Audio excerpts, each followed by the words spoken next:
You were listening to a Nerd Room podcast, a member of the Star Wars Commonwealth Podcast Network. Be sure to check out more from the Star Wars Commonwealth on the web at starwarscommonwealth.com and take your first steps into a larger world.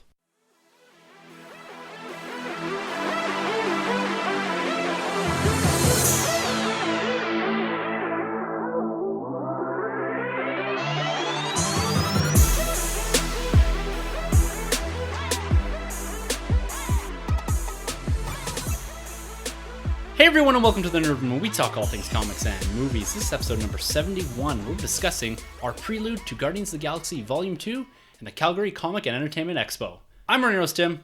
I'm Sunjay. And we want to wish everyone out there a happy May the 4th. May the 4th be with you all. May the 4th be with you too, Tim. And also with you. I feel like I'm in church right now. Yeah. Can I get an amen, brother? If Star Wars was a religion, who would be the pastor? Would The it be pastor? like, Yoda. Yoda? Oh, yeah. Up there preaching. Yeah. Preach. Yeah, we're recording a couple days early, but this episode will be dropping on May the 4th, and we want to make sure for all of our Star Wars listeners that we wish you a happy May the 4th. This is another celebratory Star Wars day. I feel like we've been celebrating Star Wars a lot lately. Is that a bad thing? Not at all.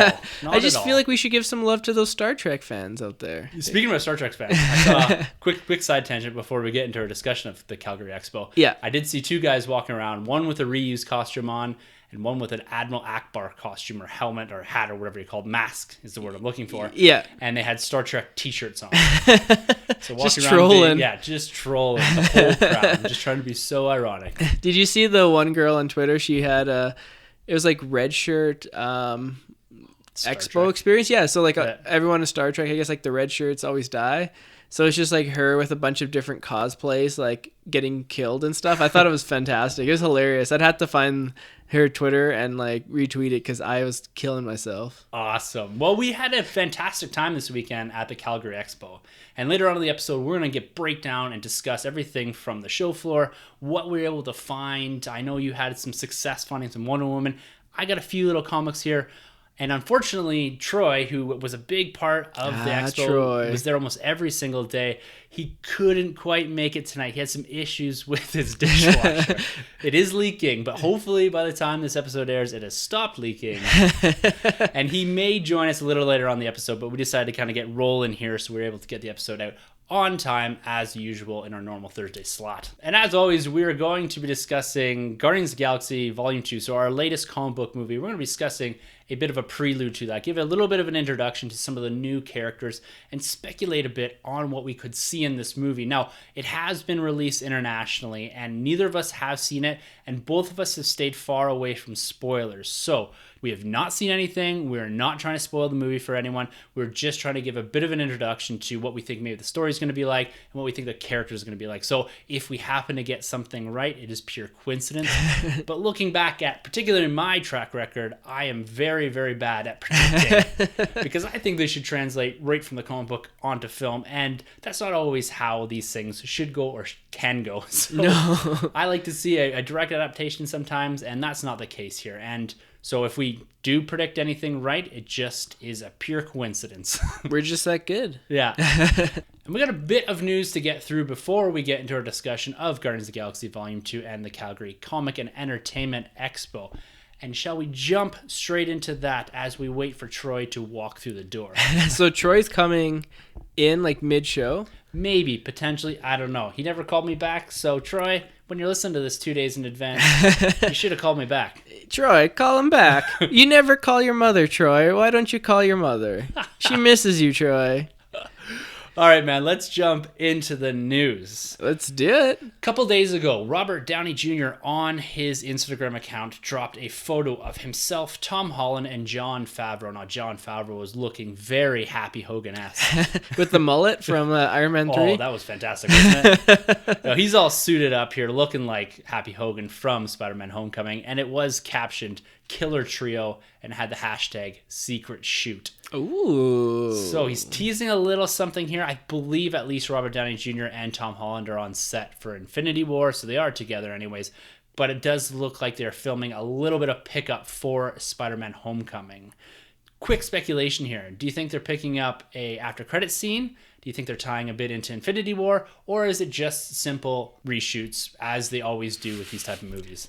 Spider-Man Homecoming is in trouble, people. I've heard of reshoot rumors the whole time. Ring the bell. Ring the bell. Everyone panic. You heard it here first, people. Reshoots. Let me tell you, if this was a DC movie... the internet would be losing it.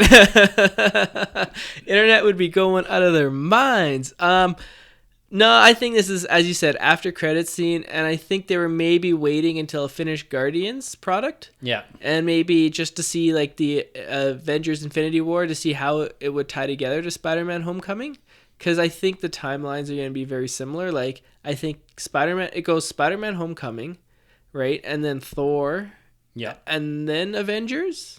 I think Avengers Infinity War is set 4 years after Guardians. I think that's what Kevin Feige said. I might be wrong. Don't quote me on that. But there is a large time gap in between Guardians and Avengers Infinity War, which is not what I thought was going to happen. I thought they're going to be basically on top of each other. I thought so too, unless it's 4 years to travel to Earth from where they are in space. That's my only guess, is that they're that far out, but I don't know. Then you'd have like Guardians 3 would just be like a long like space buddy cop movie or something. I think it might be so that they can have a much bigger Groot in the movie. Oh, that would make sense. Yeah, it'd be kind of annoying to see like this like epic battle against Thanos and you had baby Groot. Like as cute as he is, like when the chips are down, you want big Groot, right? Like exactly. But we got off a little side tangent there.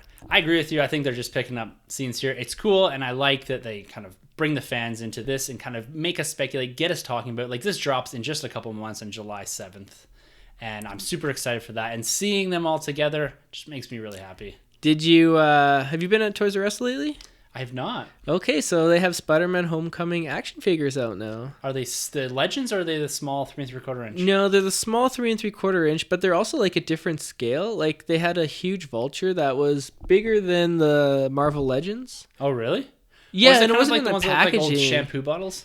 No. It was kind of different. Like it was bigger, but it had like no articulation at all. Okay. It was kind of weird. I don't know if they're like called the Titan figures, maybe. Yes, I think that's what they were. Yeah. Yeah. So they're just kind of low articulation, just big, huge things for young kids. Yeah. So it's interesting that they already drop in merchandise here. So we're waiting for the Legends wave to drop. We got the second Guardians wave that's still to come out, plus the Spider-Man Homecoming wave that will come out. That was all announced at New York Toy Fair. So I guess we're going to start seeing that type of merchandise dropping really quickly, even on top of Guardians of the Galaxy. Yeah, I mean, so we got Spider-Man, Wonder Woman, Thor, Justice League. So there's 4 comic book movies left after this year? Yeah.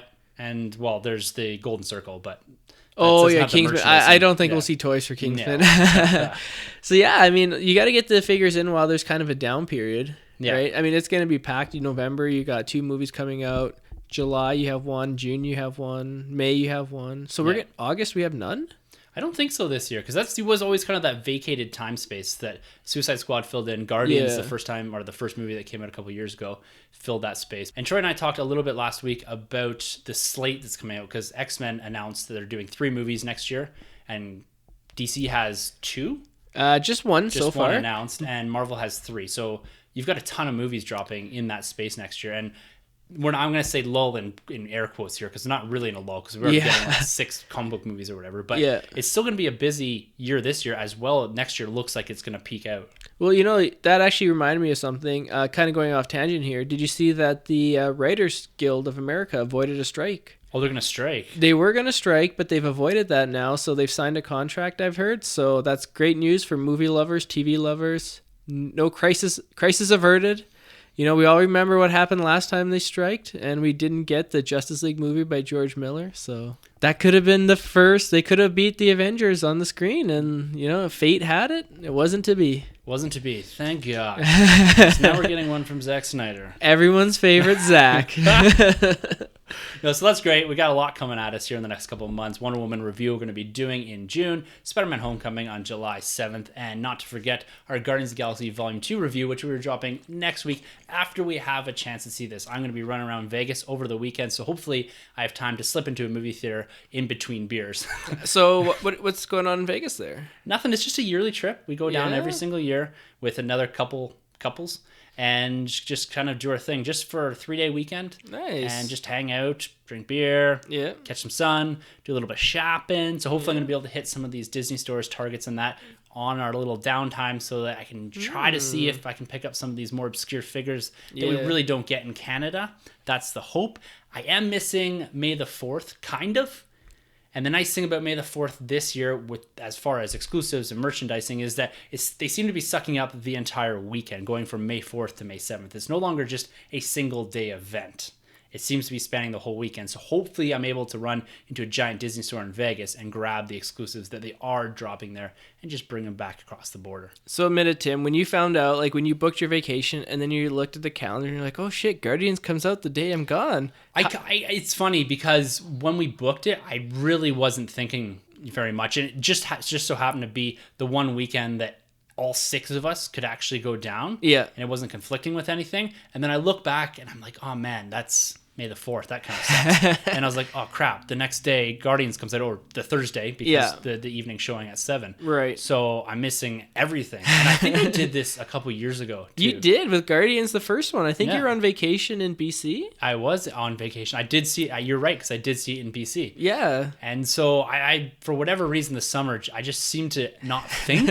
And we booked, not that would have stop me from booking a trip to Vegas, because I can see Guardians kind of whenever. Yeah. And, you know, I can only line up with friends on certain dates. But yeah, I'm an idiot sometimes. I don't think, and it's funny because this happened with Celebration. Yeah. I was away for Celebration, so I'm scrambling on my parents' crappy internet trying to write stuff for Talk Star Wars and kind of suck everything in on Twitter. Yeah. And then last year I was away for San Diego. Yeah. And not away.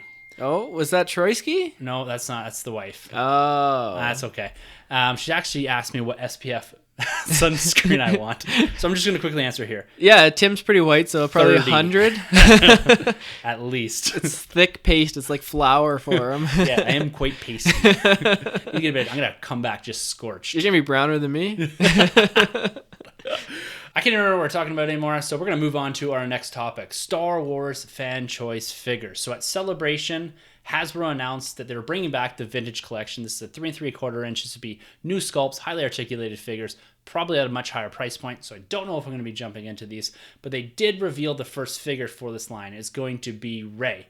And then they also announced that they're going to be doing a fan choice figure. And that will be the second figure in this line. These are the vintage card backs in the 3 3/4 inch scale. So pretty cool they're bringing this back. This is a bit of a celebratory line for the 40th anniversary. So I'm excited to see, but I'm a bit hesitant because of the price. But after about a week of tallying on various different fan sites from around the web, StarWars.com announced their top 6, or the 6 picked by the fans as the finalists. Okay, let's hear it. They are Dr. Aphra, which is from the comic book, so it's a new character. I was going to say, don't know who that is. No, you shouldn't. There's Sim Allo, who is from Return of the Jedi. There is Yakface, Ahsoka Tano from Rebels, ARC Trooper 5s from Clone Wars, and Emperor Palpatine. So these are 5 very diverse figures spanning the majority of the saga.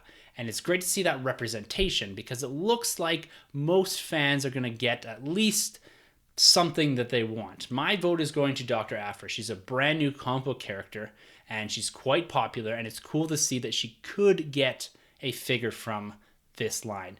The interesting thing here is, and in contrast to what we've seen over the last couple of years, is that the fan choice figure finalists do not include a Legends Universe figure. So the Legends Universe, for those of you who don't know, including Sunjay. I was going to say, spell it out for me, Tim. So originally, Star Wars had the Extended Universe, which was all canonical in various different levels and all that. You mean like the comics and the books? The comics and the books that came before the Disney buyout. The cartoons? Yeah, not the cartoons are still considered canon, or the animated series. What about the Christmas special?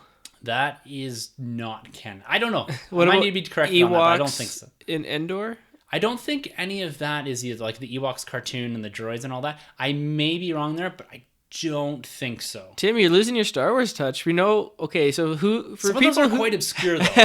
For people who weren't at the Comic Expo with me and Tim, which is everyone that's listening to this except for like two other people, Tim made a Star Wars blunder. Tim, do you want to tell everyone what you did here? Okay, so we're with our boy Izzy Nobre. Go check out Izzy Nobre on YouTube. He's got a fantastic YouTube channel over there. You can catch him at Mr. Nobre on Twitter. He is very active, great dude.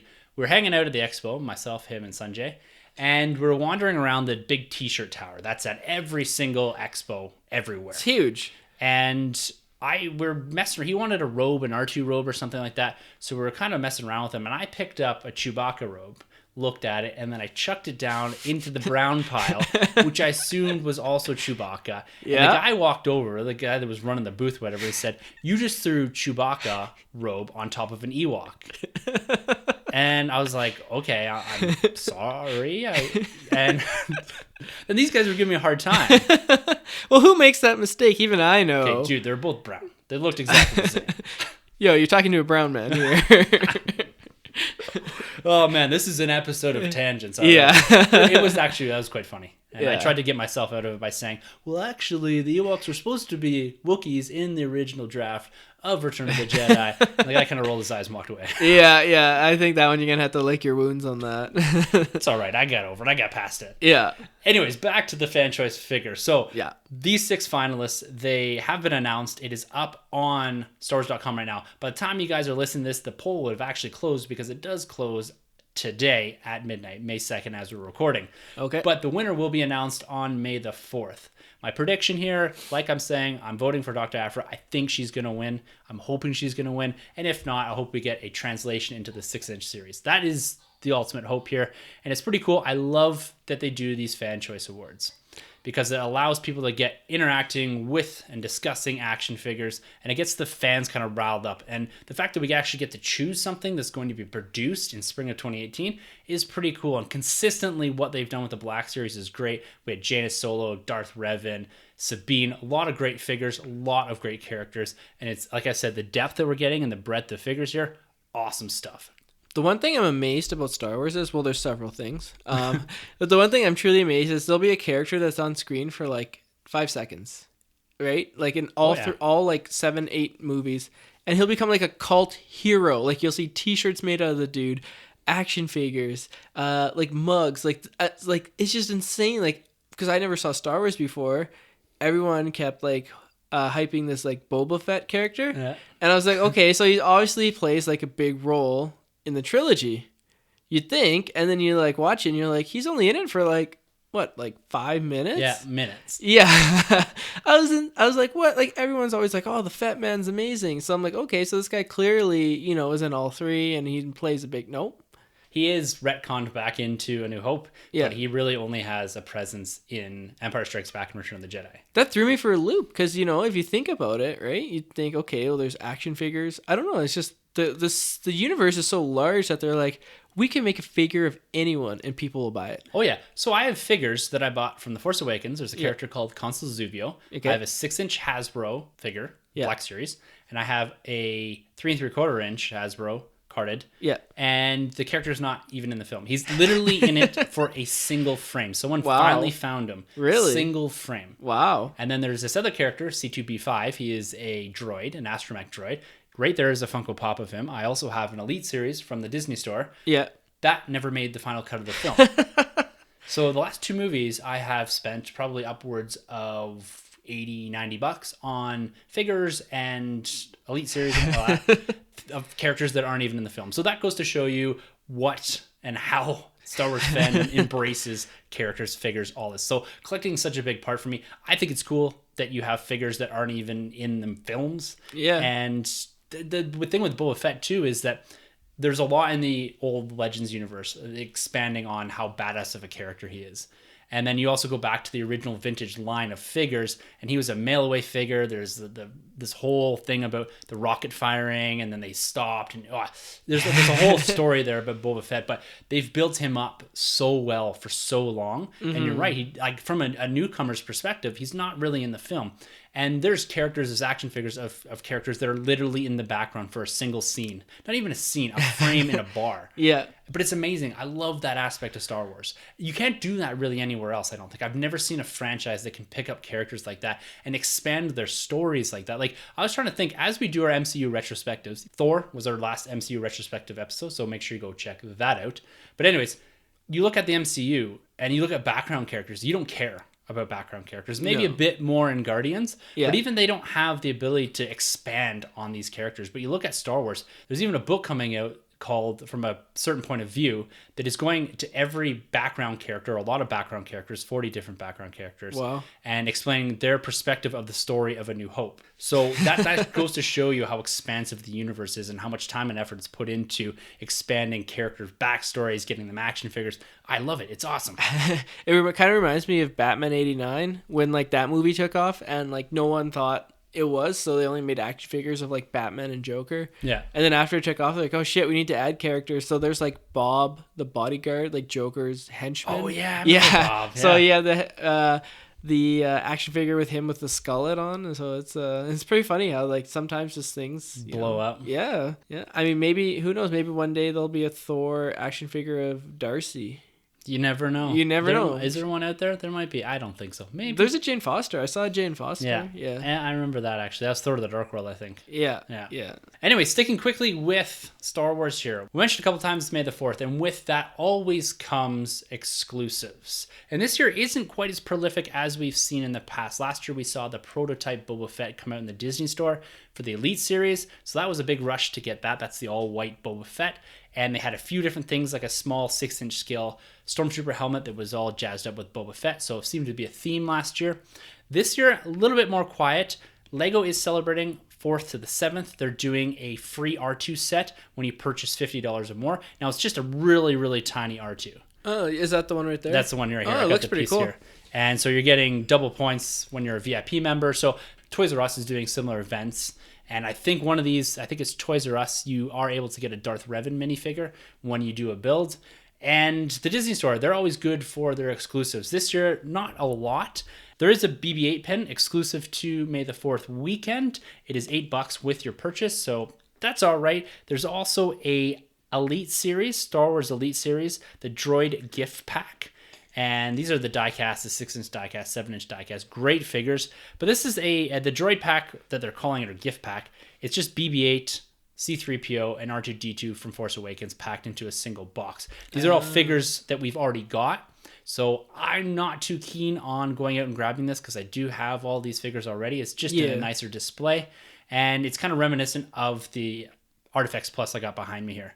So don't really feel the need to get this, but there are a lot of deals at the Disney Store. There's also another one of these 6-inch special edition vinyl Stormtrooper helmets. It's an R2 helmet. I don't know if it's a Stormtrooper helmet, but it is an R2 helmet. So there is a little bit there you can get. I'm not going to be running to the stores. I'm still probably going to go check it out because sometimes they do have exclusives that they don't really announce and they just kind of drop in the day for the people that do come into the store. So when I'm down in Vegas, I'm definitely going to check that out. But again, this year, not the greatest May the 4th exclusives. So kind of a common year. I'm a little bit okay with kind of taking off and not really participating that much. Being that we just had Star Celebration and coming into this, and this being more of a Guardians weekend, I'm okay with kind of not having this huge spend because with the 40th anniversary vintage card back coming out and all the legends and all the 3 3/4 inch, I'm okay not spending a ton of money because I think last year I dropped like $150 at the Disney Store on May the 4th. Wow. Yeah. So make sure you head out to your stores if you are wanting to get the Disney Store exclusive pins. If you're a collector of Lego, this is probably something you're going to hit up at the local Lego stores or even Toys R Us. Yeah, do it up. Toys R Us. Sticking with Disney here, D23, the final panels were announced of that. So that's Disney's big personal convention. You do have a big show floor. They do a few big panels. In the past, we have seen footage from The Force Awakens, Beauty and the Beast. They have announced certain things there with regards to the Marvel Cinematic Universe. So this is Disney's real opportunity ahead of San Diego to announce some of their movie slates to show essentially what they're going to be putting out over the next couple of years. And the big panels that were announced. So on Friday is the Walt Disney Animation Studio and Pixar Animation Studios panel. So they're going to be talking about the sequel to Wreck-It Ralph, which is a movie I quite liked. Oh, I love that movie. Yeah, The Incredibles 2. Love that movie. And this movie called Coco. So they're probably going to be showing a bit of footage at this. And it's pretty exciting because these are movies that by the time these drop, my daughter's going to be old enough to go see in theaters. Wow. So this is going to be kind of the first round of Disney Pixar movies that I'm going to be able to take my daughter to go see, which is pretty exciting. And you're not going to be too far behind. Yeah, no, that's awesome. I mean, you always remember, especially I did, well, at least I did, going to theaters with my parents. Yeah. It was something special, and my parents have a love of cinema. And they pass that down to me, and I'm glad to hear that you're going to pass that down to your daughter, and I'm going to pass that down to my daughter. And that's the way, people get into these things is when you're a kid, right? Yep. Like, I'm a huge Batman fan because I saw Batman Forever as a kid and Batman Returns and Batman 89. And, you're a huge Disney fan and your daughter's going to probably be a huge Disney fan. I've already got her so ingrained in Star Wars that she knows character names. She's going around, running around R2-D2, BB-8, Darth Vader, Force choking. So I feel like I'm doing something right. She runs around, and if you're wearing a Star Trek uniform, she'll kick you in the shin. Yeah, she'll come out and just punch you. Yeah. So that's exciting to see. And then Saturday, that's the big day. This is the Walt Disney Studios live action films. So this is primarily Lucasfilm and Marvel Studios. These are two of our big franchises that we discussed all the time here on the podcast. And because we didn't get a lot announced at Star Wars Celebration about future projects from Lucasfilm, there's a lot of anticipation going into D23. Kathleen Kennedy did even refer in an interview with MTV that they are getting close to showing some of the footage from the young Han Solo movie. Ooh. And she did specifically say sometime around summer. And being this is running July 14th through 16th, it seems appropriate that we've had a lot of the first principal photography almost complete by this point on the young Han Solo movie. Really exciting. We're probably going to get a bit more on The Last Jedi, maybe another kind of behind the scenes, similar to what we got Rogue One last year at Star Wars Celebration. Right. But I'm really excited at the potential for images, at least maybe still photography of Aldrich Einreich in his Han Solo gear, of Donald Glover as Lando Calrissian, and maybe, just maybe a trailer. And the other thing that people are speculating, could they be announcing the forward-going movies, the next standalone? Could it be an Obi-Wan Kenobi movie? Could it be a Boba Fett or a Bounty Hunters movie? There's a lot of anticipation going into D23 for Star Wars fans. I know you're not totally plugged into it all, but you got to be at least excited a bit for the potential for a trailer or something to that effect for the young Han Solo movie. Absolutely. I mean, I was just thinking as you're saying all this stuff that, like a trailer or images, it's kind of funny. Like when you go to a movie, it's almost like the hype and the build up towards the movie itself have become like just as fun as watching the movie. Yes. It's like hunting and pecking and you're like, what do you want to see? What's going to get released? But you don't want to spoil too much. And it's that anticipation that like it builds you up more than like after you see the movie, right? Like you think about it. How many hours do we spend anticipating these films? All day. Like it's one of those things. Like, and being that we have a podcast that focuses in on that, you're right. It's a lot about the build up to the movie, and you almost have this like euphoric sense when you walk into the movie theater. You sit down, you watch the movie, and then when you come out, sometimes even if the movie is fantastic, you feel a bit of this like weight disappear, and you don't know if you're disappointed in the movie or if you're disappointed in the whole fanfare surrounding the build up to the movie is over. It's kind of like Christmas. Yeah, it is. And it's lucky that we have a lot of movies we can roll over into, because as we come out of Guardians, we go into Wonder Woman mode. Right. And then after that, Spider-Man Homecoming. Exactly. And then you add in and pepper throughout their apes and all these different movies. So we do have a lot of build-up anticipation, but you're right. It's a lot about talking, speculating. And that's what a lot of Star Wars fandom is based around, right? Yeah. Just talking, thinking, this headcanon that we go into, trying to make up stories and fill in the time gaps and try to predict and speculate as to what's going to happen. And there's a lot of fun in that. And that gets you extra hype for the movie. Absolutely. I completely agree. One thing I was thinking about, do you like that Disney has kind of made their own expo, kind of, as opposed to everything going in San Diego, things get lost in the shuffle? Yeah. There's just so much, and Disney is like this big giant with three main things. You got your animated and your classical like live action films now, your Marvel and your Star Wars. Yeah. I think it's a good idea for them to go up a little bit ahead, put up their stuff, and then San Diego comes around, and then so they don't do as much in San Diego because they do have D23. Yeah. But I mean, it makes sense. Do you like that, or do you like the old way where it was San Diego, everybody comes to play, everybody brings the big guns, and everybody tries to win that weekend? I like the competitive nature of San Diego, and it was always that big weekend. But we have to remember back when it became what it is today. That was when Marvel Studios was in its infancy. We were just getting some of the Dark Knight stuff. We didn't have these big, massive, expansive cinematic universes. And when you look at San Diego now, it almost seems like it was too full. Mm-hmm. And for someone going to San Diego, like you're going down, we can talk about that in 2 seconds here. Okay. that you may be a bit of a letdown because you can't see everything. You can't see you're going to see cosplay and all these people there. And there's vendors, Hasbro and all that are there. Oh, for sure. So you do get that experience, but not in the same sense of the panels and that anticipation level for numerous trailers dropping that weekend. But I think the fact that DC's backfilled some of that, Fox doesn't really do much anymore, but we have a lot of different studios and properties filling in that space. And the fact that you get a Celebration that is pure Star Wars and you get D23, which kind of fills that niche for Marvel and Star Wars, I think it's pretty cool that they're separate because it spreads everything out a bit. Yeah. Otherwise, everything on top of each other, it's impossible to keep track of. And some things like trailers and that, if they're not your Justice Leagues, your Marvel Studios, your Stars, stuff gets kind of lost. And I think that the fact that they have D23 now to showcase their own properties, they get the focus this weekend, and then the following weekend, it's DC's turn or Fox's turn or whomever's, right? Mm-hmm. And I like that separation. It's just the only kind of setback is if you were to go to San Diego, you don't get everything.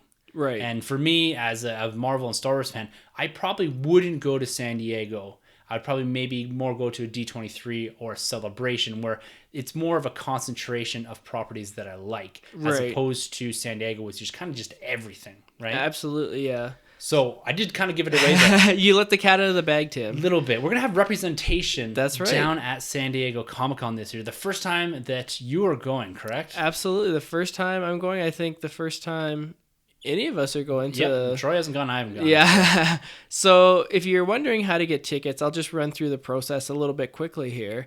What you got to do is you got to sign in, get a user ID, and then once you get that, so they have two different sales that you can get tickets. The first one is returning guests. So if you go 1 year, it makes it a hell of a lot easier to go the next year, which I'm hoping is the case because I want to make this an annual thing. Yeah. Like, once I get my ticket, which I did, I'm not giving it up. You're going to have to pry it from my cold, dead hands to borrow a line. Even if you have to buy it and not go. Exactly, right? If something like happened 1 year where I couldn't go, I'd rather have that option so I could go the next year. Yeah. And tickets per day, cheap. I think like $40 a day. Wow. Yeah, that's it. So that only gets you into the convention center, similar to everything else. And you still got to do the overnight panels and all these type of things, right? Yeah, I've heard people camping overnight to go to Hall H. Yeah. And once they get in, they don't leave their seat because there's no washrooms. And people, you leave, someone will just run in and fill it. That's crazy. I mean, I don't know if I was telling you. It was here last week you said this. Yeah. If I got into Hall H, unfortunately, I'm only there the Thursday, so I won't be there for the Friday and Saturday, the big Hall H's. But if I got there, I think I'd probably just wear a diaper because like I don't want to like commitment. Think about it though. Would you want to like ruin the whole time thinking, oh, I gotta go pee, but I don't really but I don't want to leave, and I waited all night. Like, just I'd almost just piss in a bottle or something. Might as well. Well, why would you use a bottle and just use a Depends? I don't know. That's almost too much commitment. Troy and I kind of talked a bit about this when we were talking about Star Celebration, about how you approach a big convention like that. Do you go whole hog and just do the panels, try to do it, or do you just take it more of a fan interaction or a fandom interaction more than anything?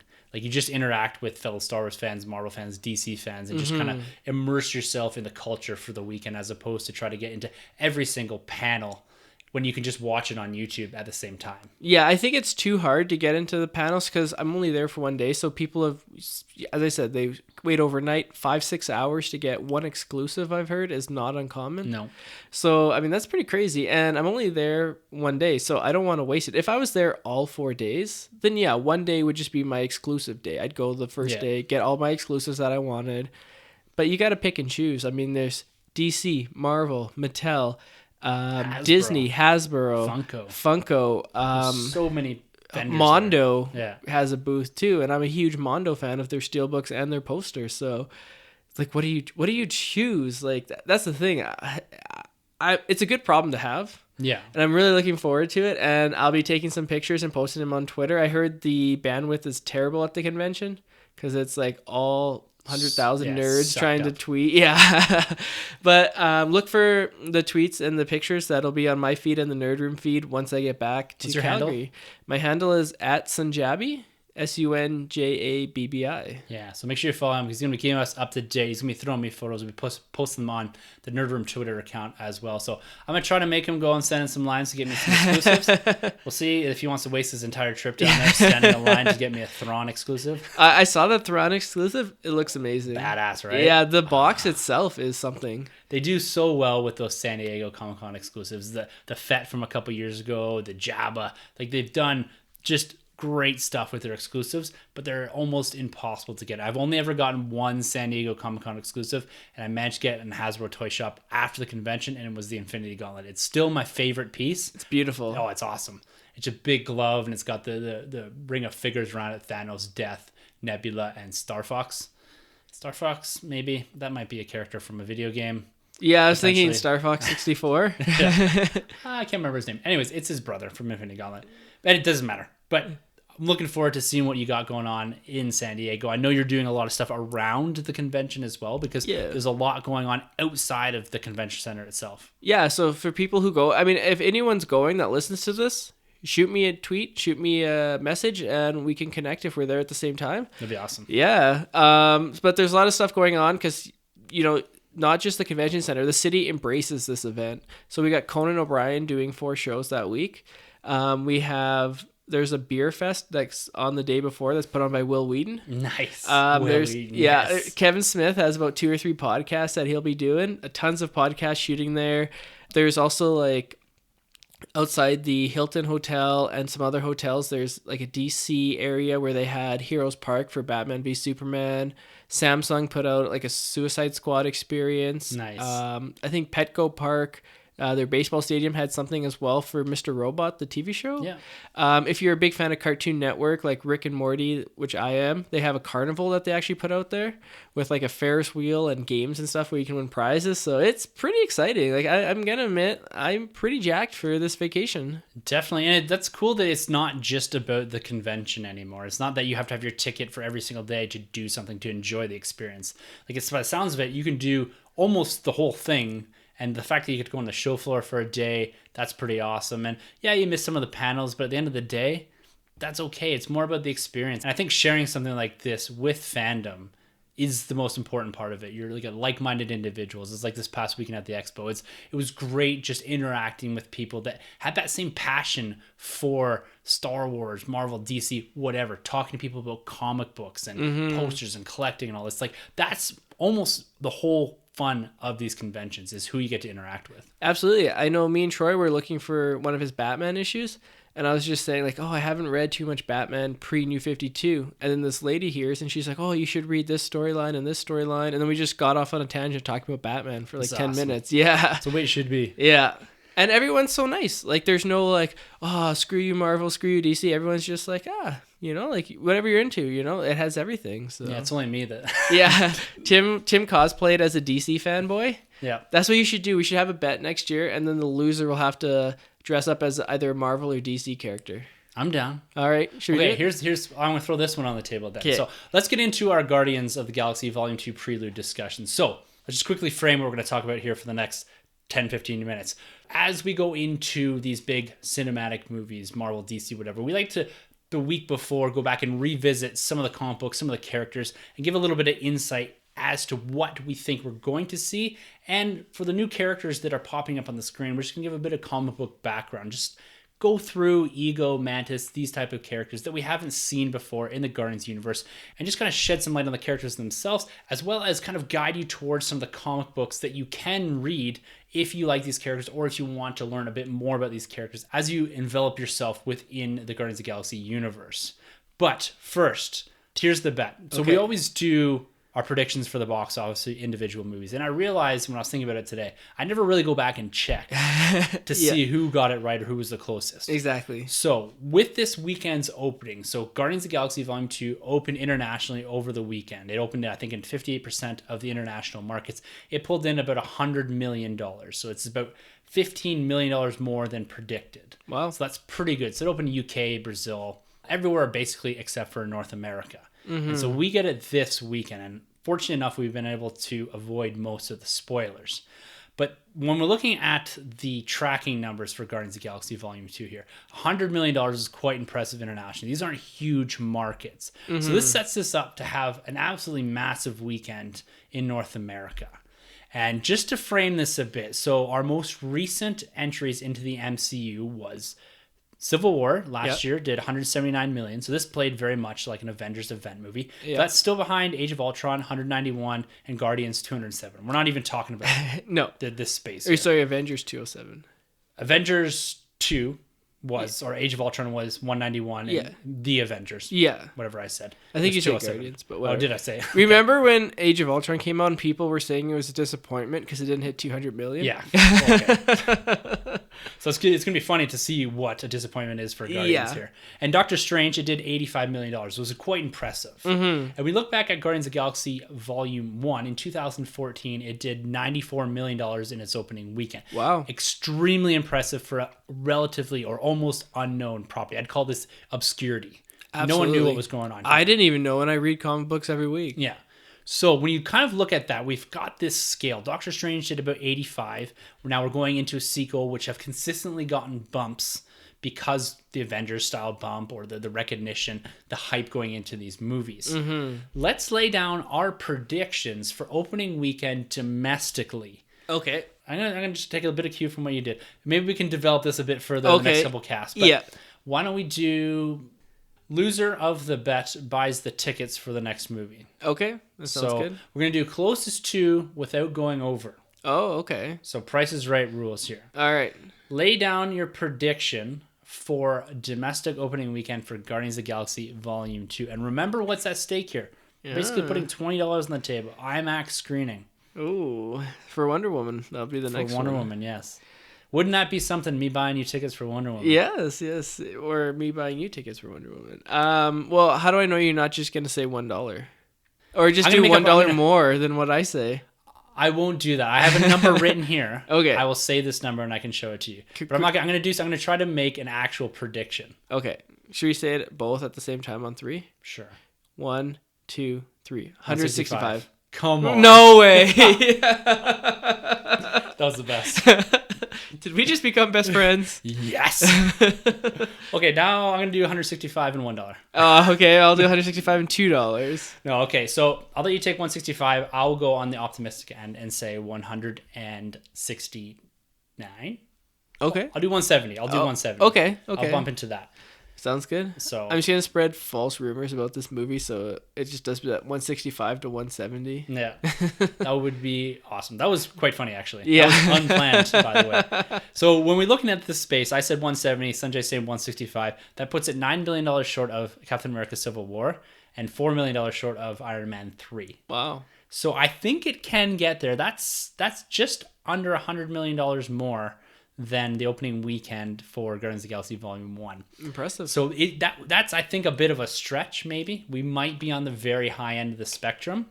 But at the same time, these movies, especially with good word of mouth, do have a tendency to overperform. And I think Guardians might be one of the ones that actually does that. Because coming out of the reviews, I've just looked at a cursory few reviewers, Rotten Tomatoes, and these type of things to try to get a gauge on this. This is looking quite favorable. We're up in the 85+% range in Rotten Tomatoes. And generally coming out of this is a fun movie. People are enjoying it. It's a great follow-up. The soundtrack's great. So it's playing on a lot of the cues from the original Guardians movie that people did like. So it's going to get people back into the theaters. Hopefully the story is just a bit more expansive. It's not just a repeat of what we saw before. Yeah. Do you have any concerns that it will be going into this movie? You know, like, they're going to be playing off of some of the similar elements, particularly when it comes to the soundtrack. Yeah. And when it comes to the characters. I don't really have a fear that we're going to be repeating a lot of things. Like, I think Drax is going to have a lot of good lines. Yeah. They may start to wear thin as we get towards the end of the movie because we've seen a lot of that early. Yeah. It just comes down to evolving the characters. I think when you look at the cast of characters that they're adding to this, it's going to make the movie feel a lot different. We have a lot of returning characters, including Drax, Gamora, Star-Lord, Groot, in Baby Groot form, Rocket. So these characters are staple characters. We've got Yondu having a much bigger presence in this film, as well as the addition of a few characters here that we're going to get into. So Mantis being one of the additions to the Guardians team. So this is an interesting character. She's also yellowy green skin. She has the antennae here. She does seem to have some sort of telepathic or cognitive abilities. Now, she's a character that goes all the way back to 1973. She first debuted in Avengers 112, and she actually kicked around between DC, Image, and Marvel. So this character's been around, for quite a long time, gone through some evolution as far as powers, her origin, but she's an interesting and important character to the Guardians universe because when we're looking at our present-day Guardians films, they take a lot of cues from the 2008 version. So this is the Abnett and Lanning run that comes out of Annihilation Conquest. And Mantis made her reappearance in Annihilation Conquest Star-Lord. So this is the 4-issue miniseries.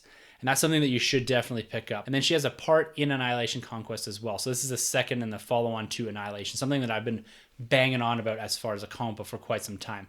So it's great that they're using this character because she's such a big part of that run. She is somewhat of the glue that holds the Guardians together when they are at their lows.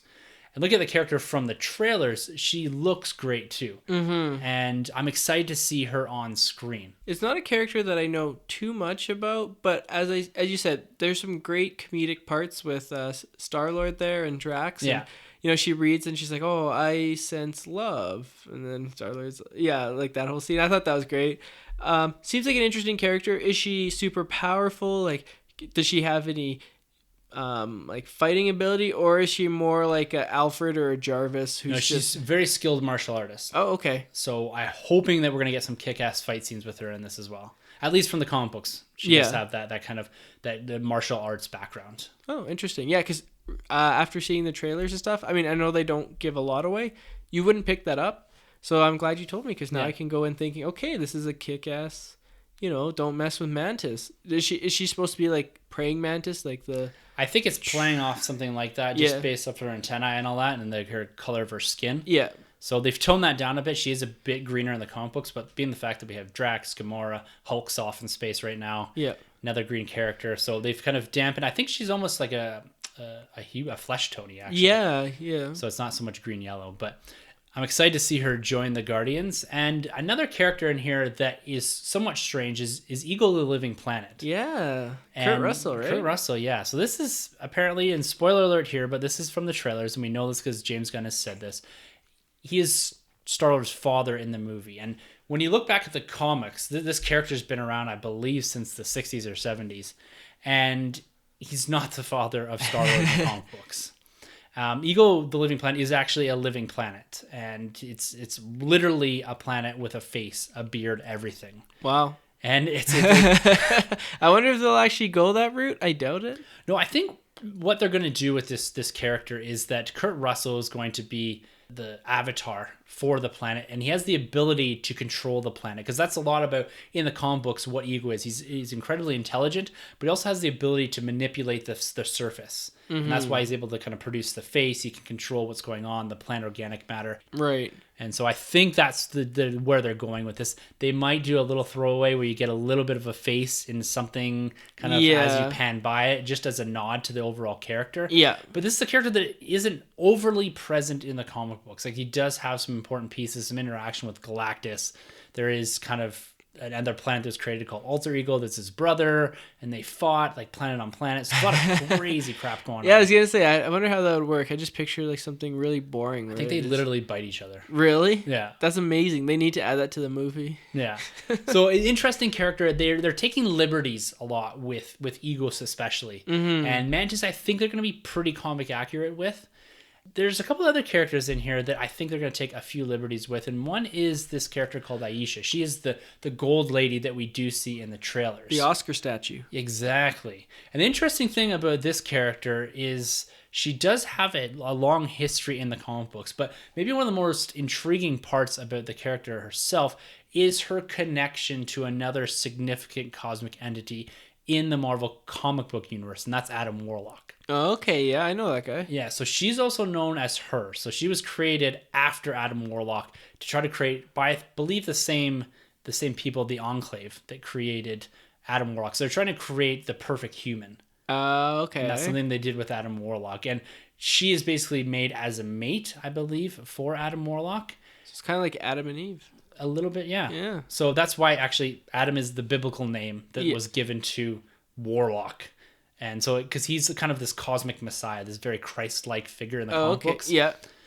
Made kind of this perfect humanoid made by science, but then kind of has an awakening. This is Adam Warlock, has an awakening, realizes that they're making him to be the perfect weapon, and he turns on them, kills them, and then kind of disappears and shows back up in Infinity Gauntlet, actually. Okay, that makes sense. So it's cool that with Aisha, with her, that she kind of acts as almost an introduction potentially to Adam Warlock.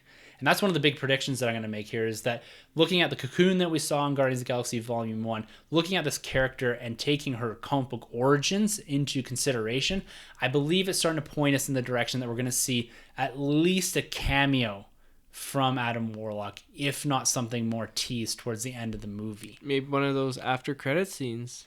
That's going to be one of my predictions for these 5 after credit scenes. It's going to be some sort of reference to Adam Warlock, because they're seeding a lot of things here. And by taking her, Aisha, this what could be one of the main antagonists in the film, and putting her in there, saying that it's this character, I think it's really pointing in that direction. I think that's kind of the most significant part of this character. Like, she does have the superhuman strength. I don't know exactly what they're going to do with her, but in the comic book, she has the ability to manipulate the cosmic powers and all this. So pretty powerful character, but I think it's more important her relationship to Adam Warlock, who is kind of the yin to Thanos' yang, kind of this arch nemesis. And he's a very important character in the Marvel cosmic universe.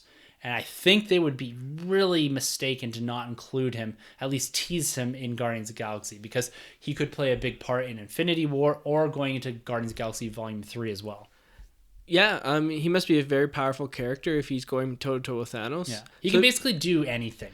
He does have the Soul Stone as well, in the comic books at least. Well, maybe that's how Thanos gets the Soul Stone, because that's the one he's missing. Yeah, that is the one he's missing. So there's been a lot of speculation. We've thrown a lot out there. Could it be Hela? Could it be him, which fits this H? Could it be Heimdall?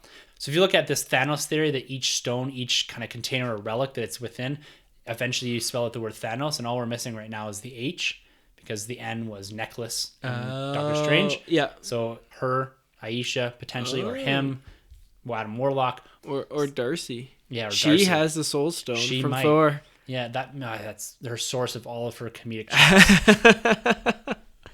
No, so briefly getting back to Adam Warlock, like I said, he was an artificially created human by these scientists called the Enclave, and he was made to be the perfect human.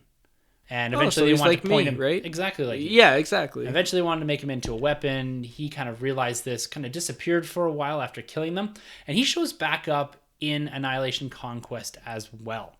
So when you look back at the books, comic books that is, I've been banging on about Annihilation Conquest. If you want to get into Marvel Cosmic, go back and read these. Very significant moments for these characters. They've kind of plucked a lot of the important characters out of the Starling 1990s runs, the Infinity Gauntlet through Infinity Crusade and all this, and put them into the modern comic books. And Adam Warlock currently isn't around as far as I know, but if you want to get to know a bit more about Adam Warlock, go to Annihilation Conquest. He is one of the first original new Guardians from the 2008 Abnett and Lanning run, along with Star-Lord and Groot and a few others. And if you want to get some of that Jim Starling flavor of Adam Warlock, he's a big part of Infinity Gauntlet, a big part of the follow-on from that. He does lead what is called the Infinity Watch. I remember if you go back into comic book bins, you can always find Warlock in the Infinity Watch. Yeah. So the Infinity Gems after Infinity Gauntlet were spread out between Pip the Troll. I think Drax got one, Gamora, Adam Warlock. Someone else got one. Thanos had one for a little bit. But anyways, they separated them so they couldn't come together into the Gauntlet again. And so there's some good stories in there as well. They're kind of this psychedelic retro 90s Jim Starling comic books. So sometimes they're hard to follow.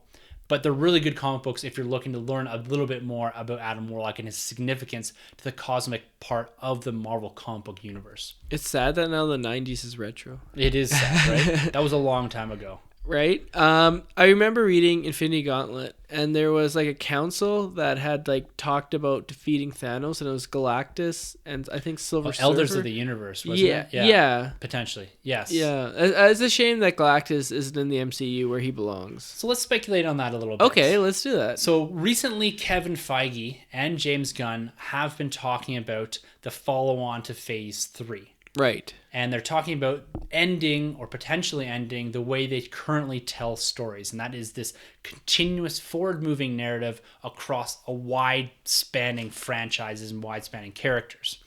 So with that potentially happening, Feige and James Gunn were leaning on a bit that they might be creating more of a cosmic Marvel Cinematic Universe. So this would be including Guardians, Thor potentially, and adding in different characters as we look into the cosmic universe. There's a lot of characters they can leverage on. Mm-hmm. Nova, Richard Rider being one. Yeah. You could look at Beta Ray Bill. You could leverage a lot of characters here. Howard the Duck. Exactly. And going back to your point about Galactus and Silver Surfer, if you remember not too long ago, Marvel was trying to trade, I think it's Fox, because they own Fantastic Four. Right. For this. And if you look at the Fantastic Four franchise, it kind of went down the toilet. A part of me feels like there's been something going on in the background because they got that Legion show approved by Marvel. Could it be that Silver Surfer or Galactus or the Skrulls make an appearance or at least a cameo in this film? Can you imagine? I would lose my mind. What I think we're going a bit too far with this. Yeah. But at the same time, there is potential there. I mean, because the deal is they have to make a Fantastic Four movie, every 5 years? Something like that, or at least put one into production. So I don't see them doing that within the next 4 years. And so maybe Marvel's like, look, we know you're not going to make another Fantastic Four movie. The last one you made was god-awful.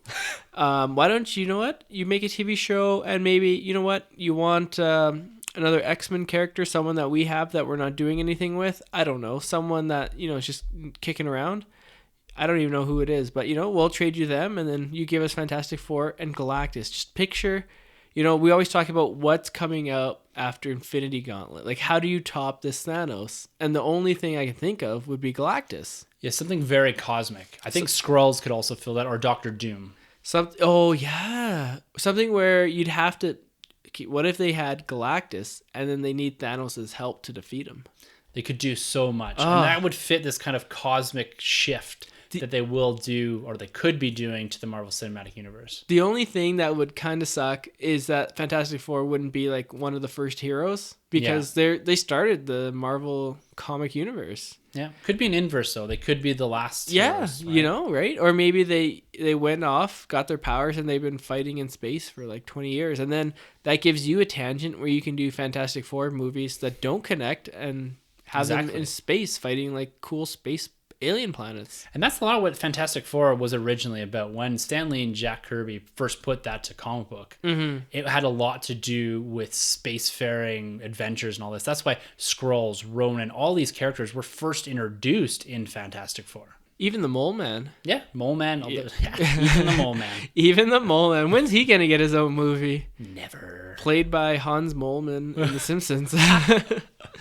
Quickly, as we got off another tangent here, we're going to come back to that tangent, actually. I'm going to kind of splay us back around here and come back to one other character that I want to quickly talk about. One other addition to the cast that is quite interesting. It's this character called Taserface. A ridiculous character. A character that James Gunn said was the dumbest character of all time. He would never include him in a film. And now we have him in Guardians of the Galaxy Volume 2. He's one of the Ravengers. He's got the pink kind of messed up face. He's a bit of an idiot. He does have some comic book roots to the Guardians. He did make his first appearance in Guardians of the Galaxy #1 from 1990. Wow. And he does serve as somewhat of an antagonist there. That whole run took place in the year... or the 31st century, and he has some relation to this group or this primitive society that worships Tony Stark. Oh, really? As I can't remember, something was happening, and Tony Stark fired off all of his technology into space and eventually landed on this primitive world, and Taserface comes off that, and he's kind of a scout for, as they call themselves, the Stark. And anyways, no need to go, I really don't think you need to go and do any research on this character. He's fairly limited in his comic book reach, but it's cool that they've gone back and reached into obscurity of the Guardians universe and pulled out this Taserface character. So it's nice that they're building this. Like, they're taking a lot of liberties again with this character. I think he was pretty much a cyborg in the comic books, but we're going to see him showing up as maybe one of the leaders of the Ravengers after Yondu. He may mount this mutiny on Yondu that we potentially are seeing from the trailers. Yeah. So again, it's cool. They've reached so deep into the Guardians universe, into the cosmic universe, to produce a film that is going to look, I think, or is going to be awesome. Oh, I agree. And the cool thing is with Guardians is you can go and, as you said, not make it comic accurate, and most of the general audience won't know. No. I think you're the only one that I know that if they like screwed up something, you'd be like, well, that wasn't in the comic. Everyone else would just roll with it, because like, even though the first movie was such a big hit, I don't know like how that many people who read Guardians like back in the old comics. Yeah, they're not. You know what? They're not fantastic comics, the old ones. Yeah. They do have really cool characters that they've brought back into modern day with the Guardians 3000 run. So you got Major Vance Astro, Martin X, Charlie 27, Starhawk. Like, there's a lot of cool characters there that I think they potentially could be bringing in to this universe. And if you want to understand a bit more of the 31st century, the original Guardians of the Galaxy that I think debuted in the 60s and had their own run in the 1990s, go to the Guardians 3000 book that was recently done by, I believe it was Dan Abnett, may have been Lanning. Anyways, they had a run there that came out maybe a year or so ago, and it really describes and goes into quite a bit of depth a lot of these characters in the build up to Secret War. Oh, okay. And it's a lot of fun, and they do have some kind of crossing with the Guardians of the Galaxy from the 21st century. So getting a background in characters doesn't necessarily mean going back to the original comic books. They've kind of brought these and modernized some of these characters and made them a bit more relevant in the comic book universe, at least. And so that gives me a little bit of indication that they're going to start rolling some of these characters into this wider cosmic universe. And I'm really excited about that. But you're right. I think that James Gunn and Marvel Studios do have a lot more liberties that they can take with these characters from the comic books, because some of their origins are quite unique. Mm-hmm. They're a bit out there, and just using names and concepts I think is okay. They stuck pretty close with Star-Lord, at least the new iteration of Star-Lord. Yeah. And Rocket Raccoon, Drax is pretty spot on. So they've done a lot of good things there, and I think to make the story flow well, sticking to a comic book accurate Taserface wouldn't work. No. It would look stupid and goofy. He's got a ponytail and everything. Like, it's ridiculous. Whoa, don't like the ponytail. I have one. Yes, you do have one. Yeah. I know we kind of banged through a lot of Guardian stuff there, and I think we should continue to speculate a bit here, because we got some rumors here that there's 5 post-credit sequences. We've talked kind of about one, Adam Warlock. Done. What else do you think they could be teasing or seeding for future movies, or for movies like Infinity Gauntlet, Thor Ragnarok? What else do you think could be in there? And again, spoilers here. We don't know. We have no idea. No clue. This is pure speculation. Howard the Duck making another cameo. I agree with that one. I think he's going to be back. He was hugely popular. Yeah, he's definitely. So that's 2. That's Adam 2. Warlock being 1. Howard some sort of cameo. Yeah, I'm going to go with Thor Ragnarok. Some sort of tease. Kind of like... What do you think it's going to be? It'll be like a scene or something. Kind of like in... what was it? I can't remember the movie, but at the end it was a scene from Civil War. That was the after credits one. That was Ant-Man? Yeah, I think Ant-Man, yeah. So it'll be something like that, where it's just like a tease, like a scene or something. It's plucked right out of the film, like we saw with Thor with the hammer scene. And or Doctor Strange. Yeah, it was a scene out of Ragnarok. Yeah. So I think it'll be that.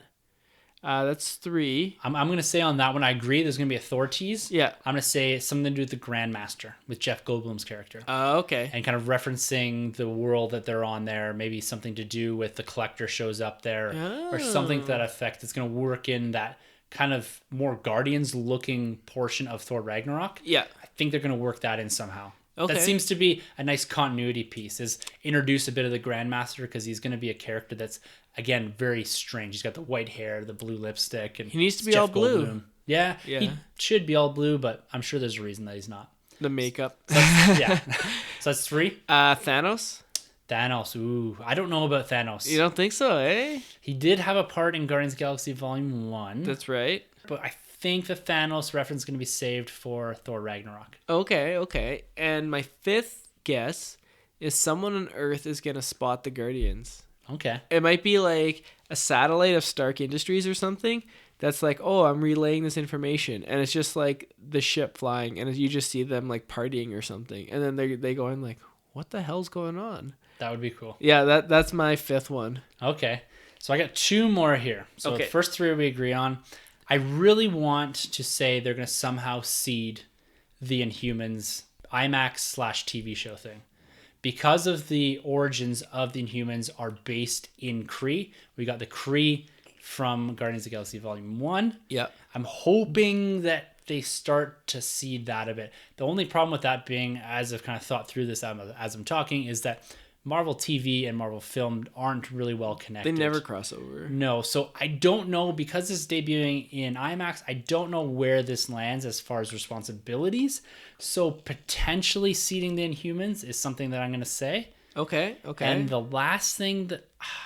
See, I have two things here. Beta Ray Bill being one. Oh, I never would have guessed that one. Because there was that rumor that he was in the collector's vault. You saw something that looked yellow with a big cape back turned, right? Oh, I missed that completely. So maybe Beta Ray Bill, or, and this is a pipe dream possibly, is seeding the Skrulls. Oh. That you do see something that kind of flickers and you see a Skrull of some sort. Like an eye turned green or something. Yeah. So those I think are a bit much. I think we're probably going to get 2 impactful ones and 3 goofy ones. Mm-hmm. But I'm hoping maybe we seed something a lot bigger for the cosmic universe. A threat that is coming way down the line. You look at what Avengers did with Thanos. We seeded him in 2012. And we're not going to get him until 2018. Mm-hmm. I want something like that for the Guardians universe. We seed something now, and we kind of reference it here and there as we go. And eventually we get some sort of massive Skrull secret invasion type thing. Pipe dream possibly. Yeah. Like that's way out there, but maybe, who knows? You never know. Anyways, well, Guardians of the Galaxy comes out this week. We're super stoked for it. For Do you have those your of you tickets? No, you're in Vegas. I'm in Vegas. That's right. Yeah. So for those of you that are going to see it, we'd love to hear your comments, what you thought of it. Just wait until middle of next week, though. Yeah. If you saw it internationally, don't spoil it for us and Yes. say, oh, Sunjay was right on all 5 after credit scenes, because... Yeah, everyone's been quite kind on Twitter and Facebook and all that no one's gone out and spoiled anything on purpose. You have to go hunting for spoilers. They are out there. Oh, really? Yeah, I didn't look at them, anything like that. So it's going to be interesting to come back and revisit to see how close we were, probably how far off we actually are. I think we'll get at least 2. I would think 2 is reasonable. I think the Adam Warlock, I just think that there's something coming there. And if nothing else, the Howard the Duck and the Ragnarok. Yeah. I think those are staples. Definitely. So, hope you guys enjoyed Guardians of the Galaxy. Make sure to tune back in here next Thursday for our Guardians of the Galaxy Volume 2 review. We'll be taking the whole episode. Myself, Troy, and Sunjay will be breaking down in all the detail as we usually do. And this is also acting as our MCU retrospective episode for the month of May. So we won't be dropping an additional episode. And we're kind of going a bit out of order, but that's just to capture these weekend of release reviews. So we're not going back and revisiting them later on. We will bring them up in the discussions when we talk about Guardians of the Galaxy Volume 1 and when we go eventually into Infinity War. They're going to be involved, but we're not going to do an actual sit-down episode later on in next year sometime. So before we move on, big news, James Gunn announced for Guardians 3. That's awesome news. Yeah. So this is going to be a pretty good trilogy. I mean, we talk about best trilogies in the MCU. This has the potential to be number 1. Yeah, it's the only director that's returned for all a whole 3? Trilogy. Yeah. Wow. Yeah, I guess, Yeah. It could be number 1. Isn't that crazy? Like, if you would have told me 20 years ago that Guardians of the Galaxy would be Marvel's biggest selling franchise? Yeah, no way. In July of 2014, no one knew who they were. Yeah. And then the movie dropped at the 1st of August. They're just a bunch of a-holes. Yeah. They found a niche, and that's what these comic book movies need to do. Yeah. Look at Deadpool, Guardians. Like, they all found something unique, and they've ran with it. And I think that's how you be successful. And James Gunn, before he did Guardians, he wasn't doing great work. Like, he was doing Scooby-Doo movies and... Well, he wrote that. He did Super, which was all right, and he did a lot of trauma films. Yeah. And so... This shot that he got, I think he proved right away, and now he's going to be like, if he doesn't get something after he finishes up with Guardians, something huge, like this guy's gonna be at the top of everyone's list. Do you want him to do a Star Wars? It's funny you say that, because I wouldn't say no outright, but he's just got such he's crafted the Guardians universe himself, right? Mm-hmm. So would he have a tendency to try to translate some of that into the Star Wars universe? and not kind of mold his own Star Wars story. Yeah. As much as bring in what he's kind of done in Guardians into that film. So I would say no. Like, he's done his space opera and he's done very well with it. And it's a very particular type of space opera. Yeah. Does that translate well into Star Wars? Not as much. Yeah. So I'm going to say leave him over there. Let him do something different. I think that he's the type of guy that can build something from scratch. And I think he just needs to find his next project to build. Star Wars v Guardians of the Galaxy. There you go. Boom. That's $1 billion movie right there. That is. It's $1 billion weekend for sure. Yeah. May the 4th and Guardians. Oh, yeah. Awesome stuff. Great stuff. All right, man. Well, that wraps up our Guardians of the Galaxy Volume 2 Prelude discussion. A lot of tangents. I'm sorry. That's me. Very tangential, which is good. I think that is an important piece of podcasting is tangents. That's right. Unlike your math when you have parallels. Exactly. All right, man. To close out the episode here, let's discuss the Calgary Comic and Entertainment Expo. It is kind of our San Diego for the city. The whole city gets hyped. Everyone's talking about it.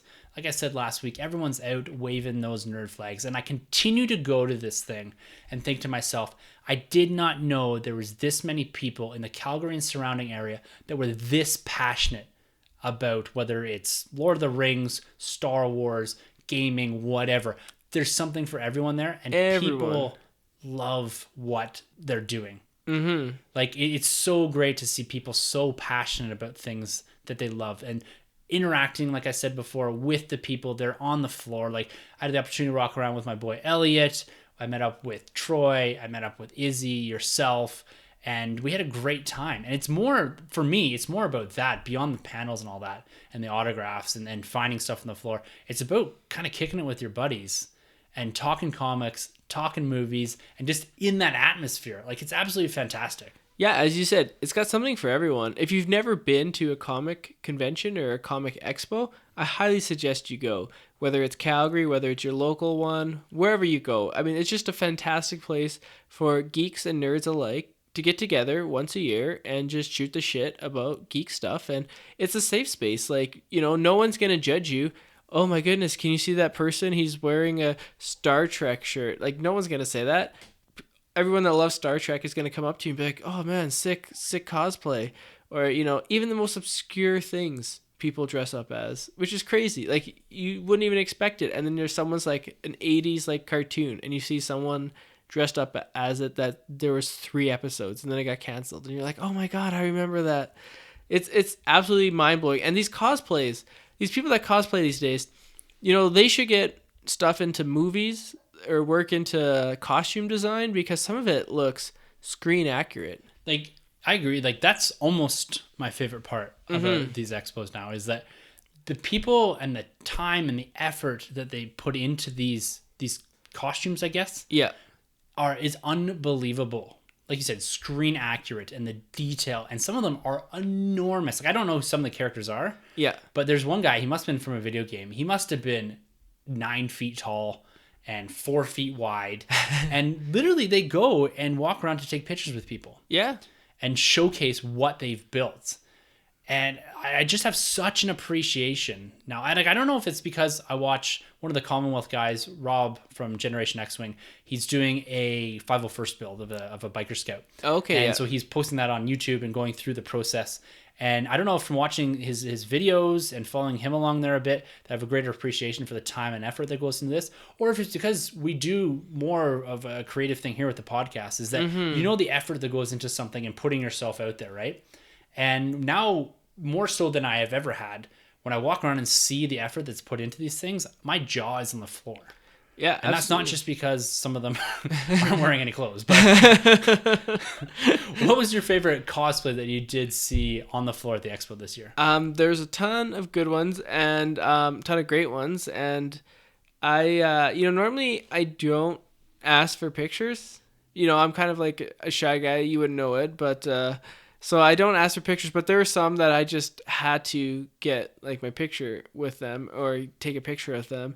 And I would say there's these Lord of the Rings characters dressed as Sauron, like the main guy, like the end guy. No, not Sauron, not the eye. I can't even remember the character's name. It's the Fallen Kings. Yeah, exactly. Or I can't remember what they're called.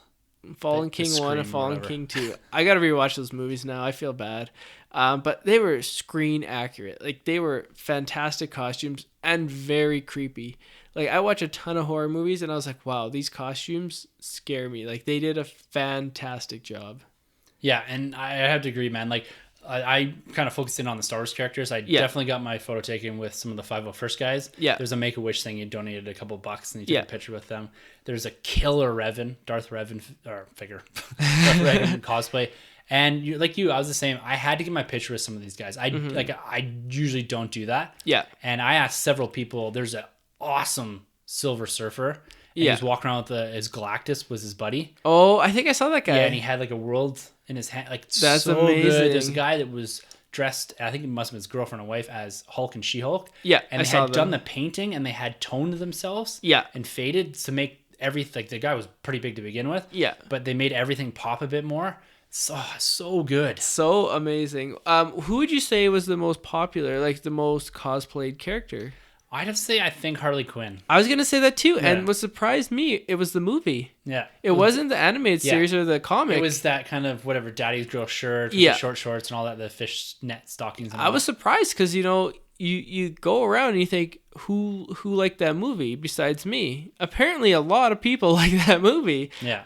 Which was great to see. I mean, that's one of the things about the expo again. I mean, me and Troy were walking around the floor and we're like, okay, the next Harley Quinn we see that's dressed like the movie, we're gonna ask them, did you enjoy Suicide Squad, or like, did you just like Harley's portrayal? But then, of course, we never saw another Harley. Not. Yeah, yeah. I was surprised. I mean, took me by storm. I would have thought it would have been, if it was Harley, it would have been the animated series or the comic book. Yeah, but yeah, I think that was probably There's always the stormtroopers wandering around. That one's a big one. You one. showed me the cool ATSD. I didn't see that, the movable one. Yeah, he was like moving around. It was really cool. Yeah, there's some cool Transformers ones too that actually transformed. That one was cool. Yeah. Yeah, I mean, it's funny because you go on Twitter and you just do hashtag Calgary Expo and you can see a ton of great cosplays. Yeah, that was probably one of the highlights for me. And one of the other highlights was the floor.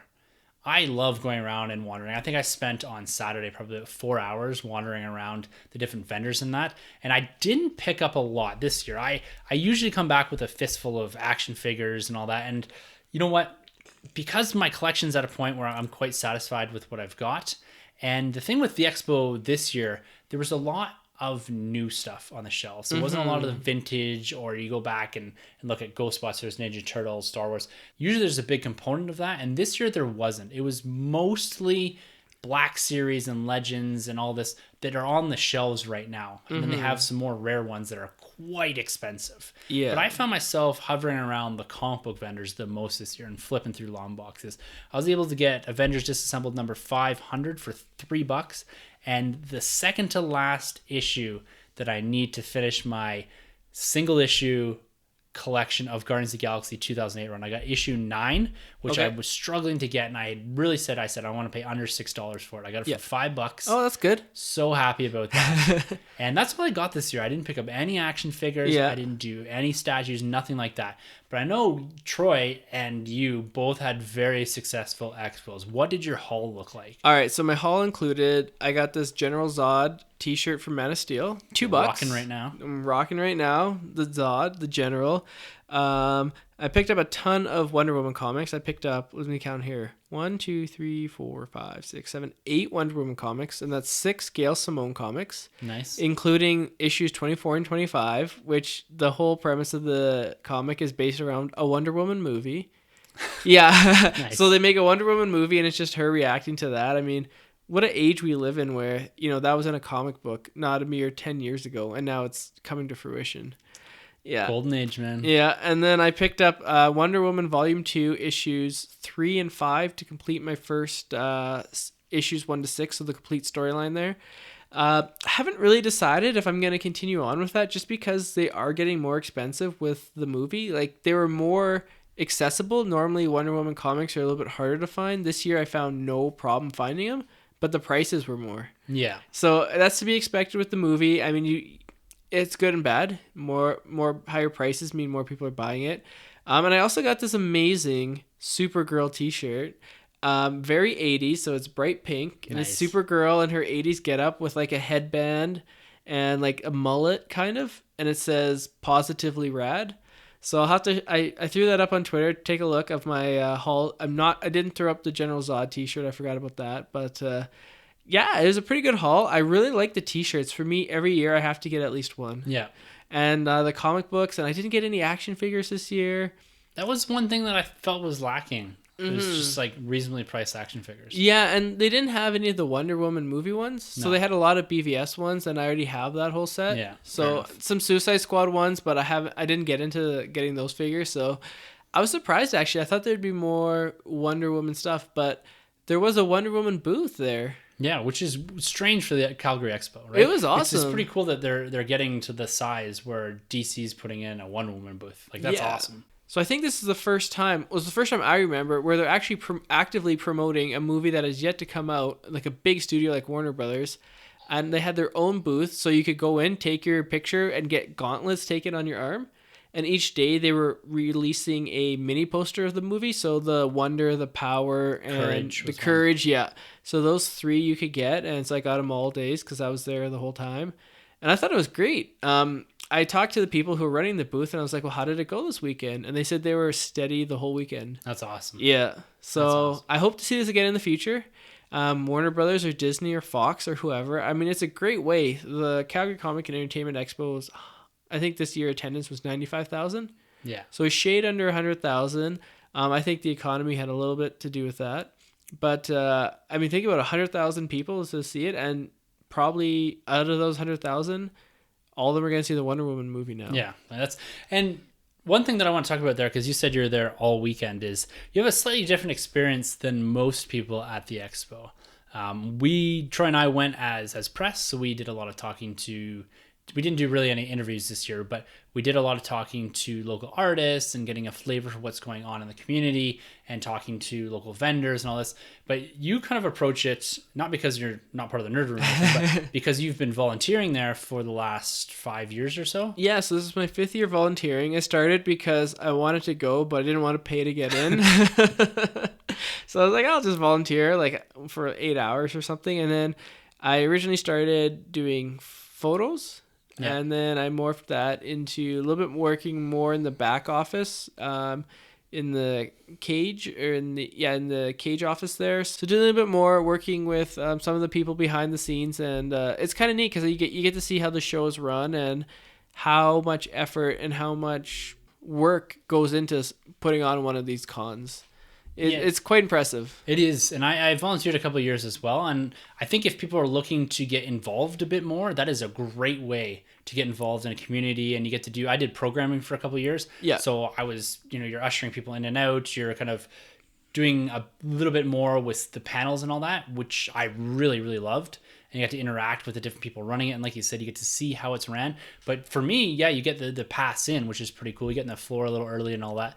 But it's more about, again, interacting with people that love the same things that you do and are passionate about those things. And the fact that you kind of run around and you're part of the show itself, like that's a great way to get involved with the expo, meet people, and do something a little different with your weekend. Different experience than you usually have just going to the con on, say, a Saturday or Sunday. Yeah. Because you're there all weekend. But seeing the behind the scenes, yeah, I agree. It's awesome. Yeah, it's something neat, and I'm glad I did it, and it's something that I'm going to continue to do. So, right on. Yeah. So out of all of us, too, you're the only one that had the time to go and see the Kevin Smith podcast. It was amazing. The Jay and Silent Bob Get Old? Yeah, and I was trying to take some tips for my podcast. No, I'm just kidding. So I saw the podcast. I was at the Calgary Corral, really super old building. It was amazing. People were in stitches, and Kevin Smith dropped a couple of exclusives. So if you haven't seen my Twitter, he announced that he wrote a Plastic Man movie, animated movie. There's someone he said that he has in mind for Plastic Man. And he said it's one of the most recognizable people on the planet. He didn't say who it was because he said that's not his news to break. He said he's given this script to Jeff Johns at DC. Nice. So we could be seeing a Plastic Man animated movie written by Kevin Smith. How cool is that? That is badass. And the best part, my favorite part of the night was, so he's making a new movie, Jay and Silent Bob Reboot. Really? Yeah, and so he announced that. Well, I think he's announced that before, but he said, I think it was the Marx Brothers. They always used to test their material on their audience. And so he's like, I'll tell you what, put away all your phones. Don't tell anybody about this. But what we're going to do is I'm going to read you a scene. As Sanjay's telling us about this. Well, I'm not going to tell you what he said or what he did. I can't do that to Kev. He's my boy. And so he said, put away your phones, don't video record this. And I'm going to read a scene. I'll play one character. Jason Mewes will play another character. And we're just going to do a table read. Judge your reaction to some of the jokes. See if we had to make any changes. Get any feedback. And they read a scene and it was amazing. The whole audience was in stitches laughing. It was fantastic. If that was any indication of how the movie's going to be, I'm there opening night. I'm buying the steelbook, the 3D steelbook. Nice.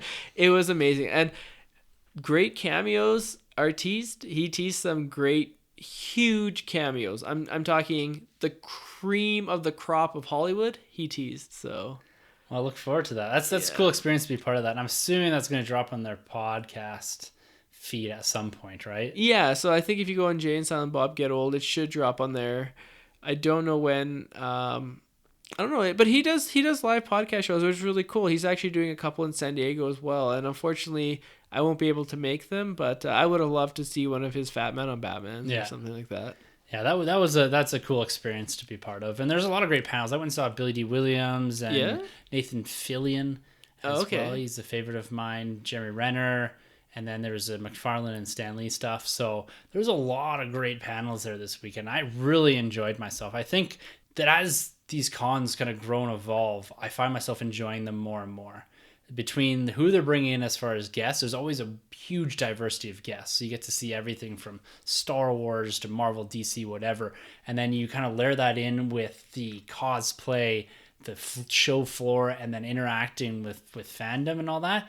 Like, this is one of my favorite weekends of the year, and I just can't wait for next year. Like, I'm looking forward to it. And the last thing I wanted to talk about here was, what was your absolute favorite part, and what do you want to see? I know we just said that we loved everything, but what would you want to see added to the expo to make that experience just that much better? My favorite part, I would say, would be the people that I volunteer with, the people that are on the show floor. They made it special expo for me, but if I didn't have to say the people, because that's kind of a cop-out answer.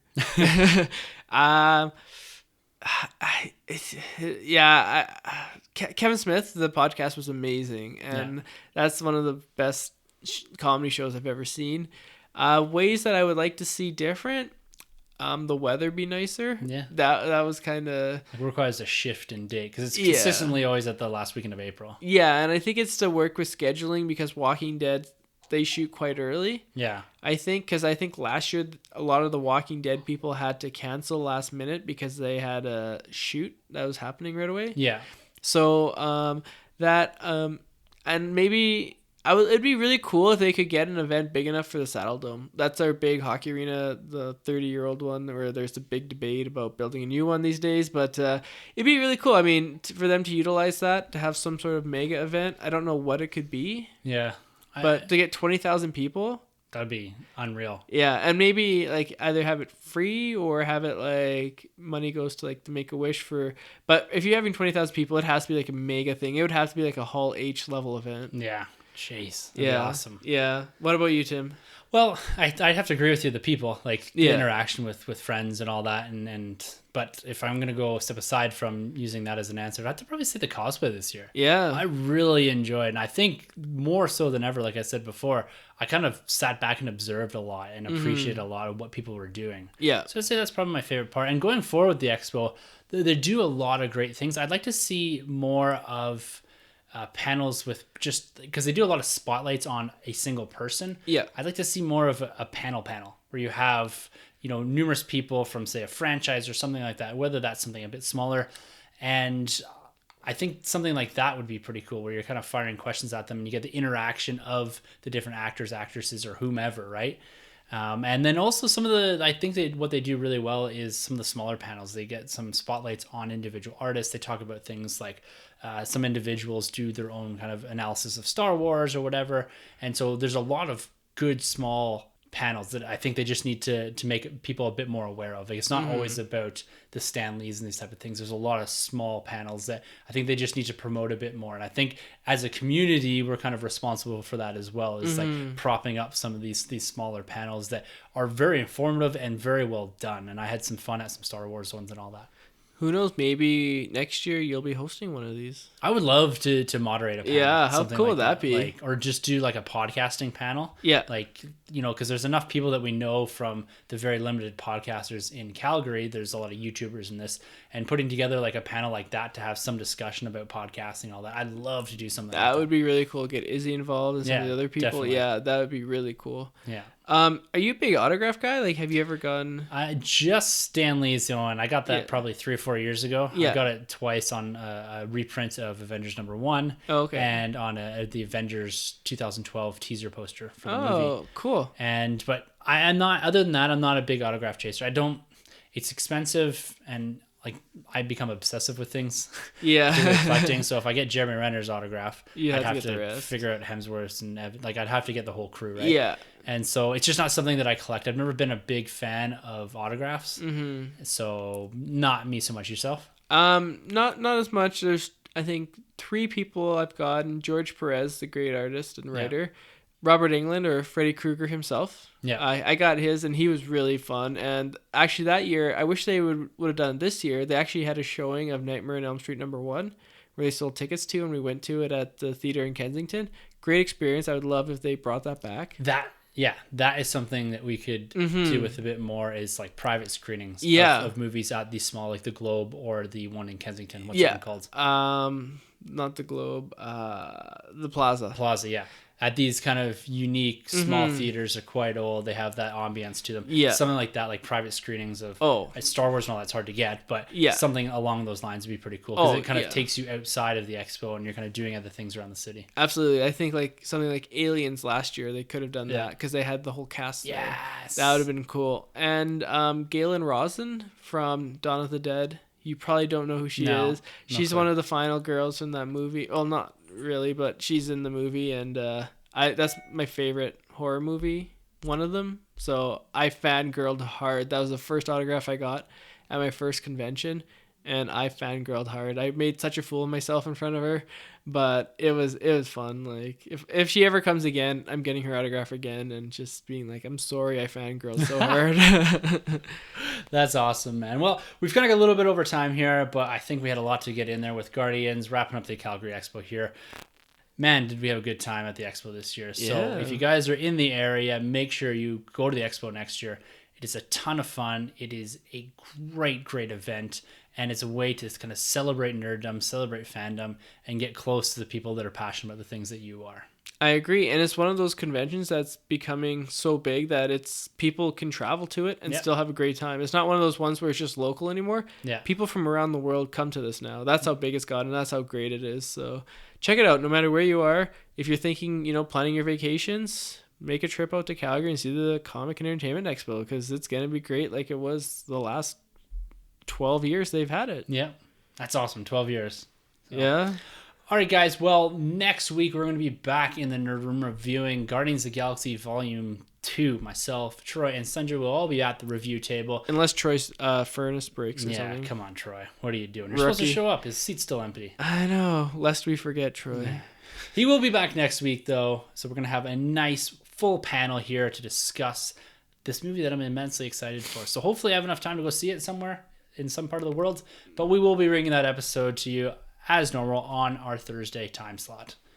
So if you guys would like to get a hold of us, you can always grab us on email at thenerdrime@gmail.com. Our Twitter handles at the end of the episode. You can always comment on our YouTube or Facebook pages.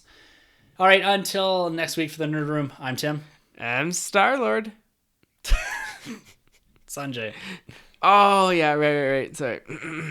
I'm Sunjay. And thank you for entering the Nerd Room. This has been a Nerd Room podcast production. You can find our hosts, Tim and Troy, on Twitter at TheNerdRM and Troy TheBoy87. Don't forget to subscribe to the Nerd Room on iTunes, Facebook, and YouTube. Just search the Nerd Room Podcast. Be sure to head over to StarWarsCommonwealth.com to find other podcasts on the Star Wars Commonwealth Podcast Network, including Talk Star Wars, Generation X-Wing, Tumbling Saber, Rogue Squadron Podcast, and the Skyhopper Podcast. Follow the Star Wars Commonwealth on Twitter at SW Commonwealth and take your first steps into a larger world.